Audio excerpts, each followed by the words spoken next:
ನಮಸ್ಕಾರ, ಪ್ರಜಾರಾಜ್ಯ ಕನ್ನಡ ನ್ಯೂಸ್ಗೆ ಸ್ವಾಗತ. ನಾನು ರಾಮಗೌಡ್. ಎಲ್ಲೋ ಸಮಾಜ ಒಂದು ಕಡೆ ನಮ್ಮ ಯುವ ಪೀಳಿಗೆ ಎಲ್ಲೋ ಒಂದು ಕಡೆ ದಾರಿ ತಪ್ತಾ ಇದೆ. ಈಗ ನಾವು ಮನಿ ಕಟ್ಟು ಬಂದಿತ್ತು, 2 ಬೆಡ್ರೂಮ್ ರೇ, 1 ಕಿಚನ್, 1 ದೇವ್ರ ಮನಿ ರೇ, 1 ಪಡಸಲ್ ರೇ, ಹಿಂಗೆಲ್ಲ ಹೇಳ್ತಿದ್ವಿ. ಈಗ ಏನೂ ಇಲ್ಲ, ಕಿಚನ್ ಲೆಸ್ ಮನಿ. ಇನ್ನೊಂದು 4-5 ವರ್ಷದಾಗ ಗಾಡ್ಲೆಸ್ ಮನಿ, ದೇವ್ರ ಮನಿನೂ ಇರಾಗಿಲ್ಲ. ಅಂತ ಮನೆಗಳನ್ನು ಬರ್ತಾವ.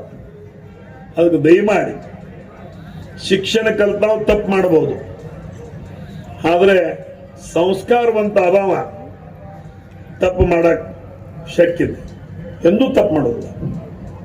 ಅದಕ್ಕೆ ಸಂಸ್ಕಾರ ಯಾರ ಮನ್ಯಾಗ ಸಿಗುದಿಲ್ಲ, ಯಾವ ಅಂಗಡ್ಯಾಗ ಸಿಗುದಿಲ್ಲ, ಯಾವ ಪೇಟ್ಯಾಗ ಸಿಗುದಿಲ್ಲ. ಅವು ಶಿಕ್ಕರ ಪರಮ ಪೂಜ್ಯರ ಹತ್ತಕ್ಕ, ಸಮಾಜದ ಹಿರಿಯರ ಹತ್ತಕ್ಕ, ಹೆತ್ತ ತಂದೆ ತಾಯಿ ಕಡೆ. ಹಾಗೆ ಇದ್ರ ಬಗ್ಗೆ ಎಚ್ಚರಿಕೆ ವಹಿಸ್ರಿ. ಅತಿಯಾದ ಪ್ರೀತಿ ನೋವನ್ನೇ ಕೊಡುತ್ತದೆ. ಆ ನೋವು ಪ್ರೀತಿಯ ಸಂಕೇತವಾಗಿರುತ್ತದೆ. ಅತಿಯಾಗಿ ಮಕ್ಕಳನ್ನ ಪ್ರೀತಿ ನಾನು ಮಾಡ್ತೇನೆ, ನೀವು ಮಾಡ್ತೇನೆ. ಬಟ್ ಅತಿಯಾದ ಪ್ರೀತಿಯಲ್ಲಿ ಇವತ್ತು ಬಂದಿರತಕ್ಕಂಥ ಟೆಕ್ನಾಲಜಿಯನ್ನ ಮಿಸ್ಯೂಸ್ ಮಾಡ್ಕೊಳ್ಳೋದ್ರ ಮುಖಾಂತರ ಸಾಕಷ್ಟು ಆ ಟೆಕ್ನಾಲಜಿಯಲ್ಲಿ ಎಲ್ಲ ಕೆಟ್ಟದ್ದಾಯ್ತಂತ ನಾನು ಅನ್ನೋದಿಲ್ಲ, ಒಳ್ಳೇದು ಸಾಕಷ್ಟು ಐತಿ. ಆ ಟೆಕ್ನಾಲಜಿಯನ್ನ ಒಳ್ಳೇದು ಸಾಕಷ್ಟು ಐತಿ, ಬಟ್ ಒಳ್ಳೇದ ಕಡೆ ಯಾರು ಲಕ್ಷ್ಯ ಕೊಡ್ತಾ ಇಲ್ಲ. ಈ ಟೆಕ್ನಾಲಜಿಯಲ್ಲಿ ಇರ್ತಕ್ಕಂಥ ಕೆಟ್ಟದ ಕಡೆ ಇವತ್ತು ದಿವಸ ನಮ್ಮ ಮಕ್ಕಳು, ನಮ್ಮ ಸಮಾಜದ ಮಕ್ಕಳು ಇವತ್ತು ಲಕ್ಷ್ಯ ಕೊಡ್ತಾ ಇದ್ದಾರೆ. ಆ ಕೆಟ್ಟದ ಕಡೆ ಸಮಾಜ ಇವತ್ತು ಕೆಟ್ಟದ ಕಡೆ ಅವ್ರು ಲಕ್ಷ್ಯ ಕೊಟ್ರೆ ನಾಳೆ ನಮ್ಮ ಮುಪ್ಪಿನ ಟೈಮ್ನಲ್ಲಿ ಸಮಸ್ಯೆಗಳನ್ನು ನಾವು ಎದುರಿಸಬೇಕಾಗ್ತದೆ. ಆ ಸಮಸ್ಯೆಗಳನ್ನು ನಾವು ಎದುರಿಸಬೇಕಾದ್ರೆ ಇವತ್ತು ದಿವಸ ಒಂದು ಮಾತನ್ನು ಹೇಳ್ತೀನಿ ನಾನು, ದಯಮಾಡಿ. ಯಾಕಂದ್ರೆ ನೀವು ಹೇಳ್ರ ಅಪ್ಪ ನನಗ ಬ್ಯಾಡಂದ, ಅವ್ವ ನನಗೆ ಬ್ಯಾಡಂದ್ಲು, ಅಜ್ಜ ನನಗೆ ಬ್ಯಾಡಂದ, ಆಯಿ ನನಗೆ ಬ್ಯಾಡಂದ್ಲು, ಏನೋ ಹುಡುಗರು ಮನ್ಯಾಗ ಮಾನಸಿಕ ಮಾಡ್ಕೋತಾವ, ಅಥವಾ ನಿಮ್ಮ ಜೊತೆ ಜಗಳಕ್ಕೆ ನಿಲ್ತಾರೆ. ಅದಕ್ಕೆ ನನಗಿದು ಒಳ್ಳೆ ಡಯಸ್ ಅನಿಸ್ತು. ಇದು ಒಳ್ಳೆ ಡಯಸ್ ಅನಿಸ್ತು. ನಾನೇ ಹೇಳಿದ್ರೆ ನನ್ನ ಏನು ಬೇಕು ನಡೀತೈತಿ. ಯಾಕಂದ್ರೆ ರಮೇಶ್ ಕತ್ತಿ ತೊಗಲಂದ್ರೆ ಹಂದಿ ತೊಗಲಿದ್ದಂಗೆ ಐತೆ. ನೀವೇನು ಬೇದ್ರು ನನಗೆ ಹತ್ತುದಿಲ್ಲ. ಈಗ ಥಂಡಿ ಬಂದ್ರು ನನಗೇನು ಥಂಡಿ ಹತ್ತಂಗಿಲ್ಲ, ಒಳಗೆ ಬಣಿಯನೂ ಇಲ್ಲ. ಯಾಕಂದ್ರೆ ಹಂದಿ ಚರ್ಮ ಸಮಾಜ ಸಲುವಾಗಿ ಹಾಲಿನಾಗೂ ಇರಬೇಕಾಗ್ತದ, ಊರಾಗಿಂದ ಕೆಸರಿನಾಗೂ ಇರಬೇಕಾಗ್ತದ. ಆ ಒಂದು ಸಂದರ್ಭದಲ್ಲಿ ಇವತ್ತು ನಾನು ಅದನ್ನು ಹೇಳ್ಬೇಕು ಅನ್ನೋಂಥ ವಿಚಾರ ಇಟ್ಟುಕೊಂಡು ಪಾಲಕರನ್ನ ಮನ್ಯಾಗ ಹುಡುಗರ ಕಡೆ ನ್ಯಾಯ ಮಾಡಿಸೋದು ಬೇಡ, ಅಜ್ಜ ಈ ಜೋಡಿ ನ್ಯಾಯ ಮಾಡಿಸೋದು ಬೇಡ ಅನ್ನೋ ಸಲುವಾಗಿ ನಾ ಹೇಳಕತ್ತಾನ. ಇವತ್ತು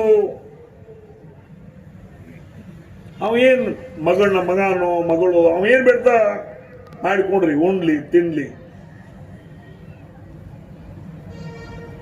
ಆದ್ರೆ ಈ ಮೊಬೈಲ್ ಅನ್ನೋ ಏನು ವಸ್ತು ಐತಿ, ಯಾವುದೇ ಪರಿಸ್ಥಿತಿಯಾಗಿ ನಿಮ್ಮ ಮಗ ಅಥವಾ ಮಗಳು ಬೇಡ್ರ ಅವ್ರ ತಿಳುವಳಿಕೆ ವಯಸ್ಸಿನ ತಕ್ಕ ಅವ್ರ ಕೈಯಾಗ ಕೊಡಬೇಡ್ರಿ. ಆ ದೊಡ್ಡ ತಪ್ಪು ದಯಮಾಡಿ ಮಾಡಬೇಡಂತ ಎಲ್ಲ ಪಾಲಕರಲ್ಲಿ ನಾನು ಇವತ್ತು ದಿವಸ ವಿನಂತಿಯನ್ನು ನಾನು ಮಾಡ್ತಾ ಇದ್ದೇನೆ. ಯಾಕಂದ್ರೆ ಆ ಮೊಬೈಲ್ನಿಂದ ಇವತ್ತು, ಯಾಕಂದ್ರೆ ಈಗ ನಿಮ್ಮ ಕೆಲಸದಲ್ಲಿ ನೀವು ಇರ್ತೀರಿ. ನಾ ಪ್ರತಿ ವಾರ ಮಂಗಳವಾರ ಮತ್ತು ಶನಿವಾರ ನಾನು ಜನಸೇವೆಗಂತ ಮನೆಯಾಗಿರ್ತೇನೆ. ನಾ ಮುಂಜಾನೆ 8ರಿಂದ ಮಧ್ಯಾಹ್ನ 2ರವರೆಗೆ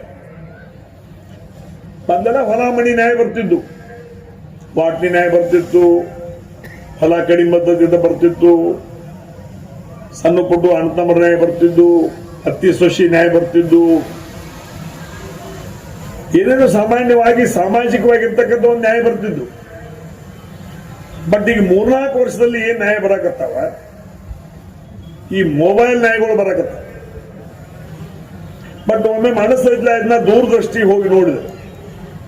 ಆ ಮೊಬೈಲ್ ಒಮ್ಮೆ ಈ ಒಂದು ತಪ್ಪು ನಾವು ಮಾಡಿದ್ರೆ, ಅವರು ಪ್ರೀತಿಗಾಗಿ ಭಾಳ ಅಳಾಕತ್ತಾಳ್ರಿ, ಭಾಳ ಕಾಡಾಕತ್ತಾಳು, ಊಟ ಮಾಡುವಳು, ಹಂಗ ಅದಾಳು, ಹಿಂಗ್ ಮಾಡ್ಲು, ಹಂಗ ಮಾಡತ್ತನು, ಹಿಂಗ್ ಮಾಡತ್ತನು, ಮಾತು ಕೇಳವಲ್ನು, ಏನೇನೇನೋ ಕಾರಣ ಹೇಳಿ ಆ ಮೊಬೈಲ್ ಕೊಡುವಂತ ಒಂದು ವ್ಯವಸ್ಥೆಗೆ ಅವ್ರ ತಿಳುವಳಿಕೆ ಬರುತ್ತಲ್ಲ, ಅವ್ರಿಗೆ ತಿಳುವಳಿಕೆ ಬರಲಿ. ಅವ್ರಿಗೆ ತಿಳುವಳಿಕೆ ಬಂದಾಗ ನಾ ಕೊಡಕ್ ಬೇಡ ನಂಗಿಲ್ಲ, ಕೊಡು. ದಯಮಾಡಿ ಬಾಲಕರು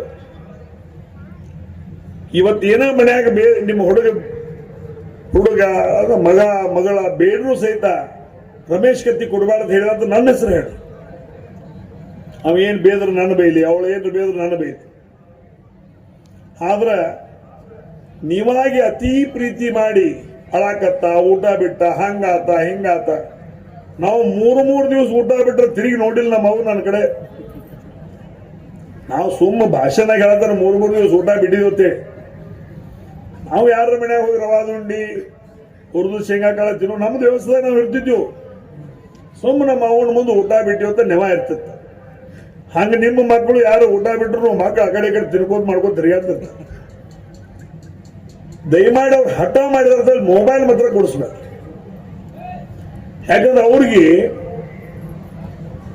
ಮೊಬೈಲ್ ತಗೊಂಡ ನಂತರ ನಾವು ಅದರಲ್ಲಿ ಏನು ಕಲಿಬೇಕು, ಏನು ನೋಡಬೇಕು, ಏನು ಮಾಡಬೇಕು, ಹೆಂಗ್ ನಡಿಬೇಕು, ಹೆಂಗ್ ಸಮಾಜದ ಕಡೆ ದೃಷ್ಟಿ ಇರ್ತೈತೆ ಅನ್ನೋದ್ರ ಬಗ್ಗೆ ಗಮನ ಇರೋದಿಲ್ಲ.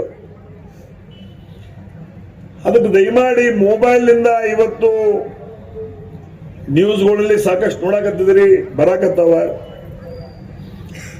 ಇಂಥ ಸಂದರ್ಭದಲ್ಲಿ ನಾಳೆ ಒಂದ್ ವೇಳೆ ಮೊಬೈಲ್ ಹೋದ್ರೆ ನಾವು ಕೊಟ್ರೆ ನಮ್ಮ ಮುಪ್ಪಿನ ಟೈಮ್ನಾಗ ನಾವು ಸಮಸ್ಯೆಯನ್ನ ತಂದು ಒಡ್ಕೋಬೇಕಾಗ. ಬಹುಶಃ ಈಗ ನನಗೆ ಅನ್ನಿಸ್ತೈತಿ, ಈಗ ಬೆಂಗಳೂರಾಗ ಅದು ಎಲ್ಲ ಕಿಚನ್ ಲೆಸ್. ಈಗ ನಾವು ಮನಿ ಕಟ್ಟು ಮುಂದಿತ್ತು 2 ಬೆಡ್ರೂಮ್ ರೇ, 1 ಕಿಚನ್, 1 ದೇವ್ರ ಮನಿ ರೇ, 1 ಪಡಸಲ್ ರೇ, ಹಿಂಗೆಲ್ಲ ಹೇಳ್ತಿದ್ವಿ. ಈಗ ಏನೂ ಇಲ್ಲ, ಕಿಚನ್ ಲೆಸ್ ಮನಿ. ಇನ್ನೊಂದು 4-5 ವರ್ಷದಾಗ ಗಾಡ್ಲೆಸ್ ಮನಿ, ದೇವ್ರ ಮನಿನೂ ಇರಂಗಿಲ್ಲ, ಅಂತ ಮನೆಗಳನ್ನು ಬರ್ತಾವ. ಅದಕ್ಕೆ ದಯಮಾಡಿ ಶಿಕ್ಷಣ ಕಲ್ತಾವ್ ತಪ್ಪು ಮಾಡಬಹುದು, ಆದ್ರೆ ಸಂಸ್ಕಾರವಂತ ಅದಾವ ತಪ್ಪು ಮಾಡಕ್ ಶಕ್ಯ ಇದೆ, ಎಂದೂ ತಪ್ಪು ಮಾಡೋದಿಲ್ಲ. ಅದಕ್ಕೆ ಸಂಸ್ಕಾರ ಯಾರ ಮನ್ಯಾಗ ಸಿಗುದಿಲ್ಲ, ಯಾವ ಅಂಗಡ್ಯಾಗ ಸಿಗುದಿಲ್ಲ, ಯಾವ ಪೇಟ್ಯಾಗ ಸಿಗುದಿಲ್ಲ.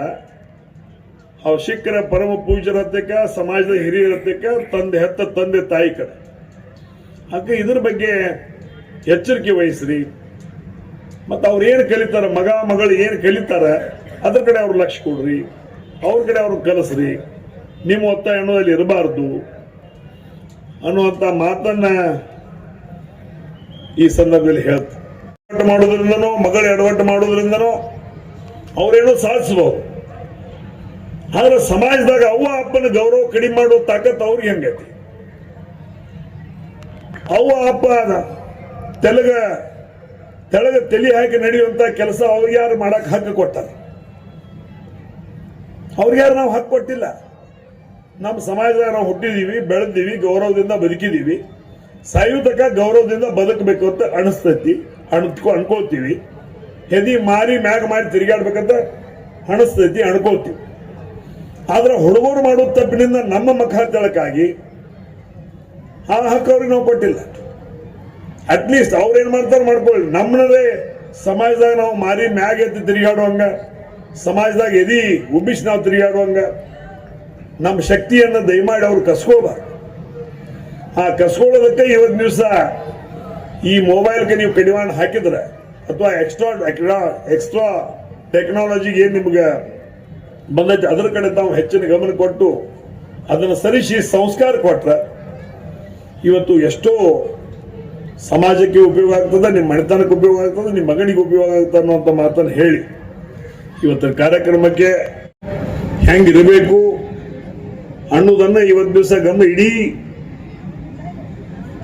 ಎಲ್ಲ ಪಾಲಕರಿಗೆ, ಒಬ್ಬ ಮನೆಯ ಮಗನಾಗಿ, ಹಿರಿಯ ಮಗನಾಗಿ, ಅಣ್ಣನಾಗಿ, ತಮ್ಮನಾಗಿ, ನಾನು ಸಮಾಜ ಒಳ್ಳೇದಾಗಬೇಕು, ಸಂಸ್ಕಾರವಂತ ಆಗಬೇಕು. ನಾಳೆ ಯಾವ ಕನಸನ್ನು ಇಟ್ಕೊಂಡು ತಂದೆ ತಾಯಿ ಹೆತ್ತಿದಾರೋ ಮೂಪಿಟ್ಟ ಎಂದಾಗ ಅವರ ಕೈ ಹಿಡಿಬೇಕು, ಅವ್ರ ಜೊತೆಗಿರಬೇಕು. ಅನ್ನುವಂಥ ಭಾವನೆಯನ್ನು ಇಟ್ಟುಕೊಂಡು ನಾನು ಹೇಳಿದ್ದೀನಿ. ತಾಯಿಯಂದಿರು ಮತ್ತು ಸಹೋದರರು ಅರ್ಥ ಮಾಡಿಕೊಂಡಂತ ಭಾವಿಸ್ತೀನಿ. ಆಡಳಿತ ಮಂಡಳಿಯವರು ಸಹಿತ ಅದ್ರ ಬಗ್ಗೆ ಕಟ್ಟುನಿಟ್ಟಾಗಿ ಇವತ್ತು ದಿವಸ ಆಡಳಿತ ಮಂಡಳಿಯವರ ಜೊತೆ ಸಹಕಾರ ಕೊಟ್ಟರೆ, ಇಲಾಖೆ ಅಧಿಕಾರಿಗಳ ಜೊತೆ ಸಹಕಾರ ಕೊಟ್ಟರೆ ಇದೇನು ಕಷ್ಟ ಸಾಧ್ಯವಲ್ಲ. ನಮ್ಮ ಮುಂದಿನ ಜೀವನವನ್ನು ನಾವು ರೂಪಿಸಿಕೊಳ್ಳಲಿಕ್ಕೆ ಇದೊಂದು ಸುವರ್ಣ ಅಕ್ಷರದಿಂದ ಬರೆದಿರ್ತಕ್ಕಂಥ ಒಂದು ದಿನ. ಆ ಒಂದು ನಿಟ್ಟಿನಲ್ಲಿ ಎಲ್ಲರೂ ಕಾರ್ಯಪ್ರವೃತ್ತರಾಗ್ರಿ, ಶಿಕ್ಷಣದ ಜೊತೆಗೆ ಸಂಸ್ಕಾರಯುತ ಶಿಕ್ಷಣವನ್ನು ಕೊಡ್ರಿ ಅಂತ ಮತ್ತೊಮ್ಮೆ ಕೇಳಿಕೊಂಡು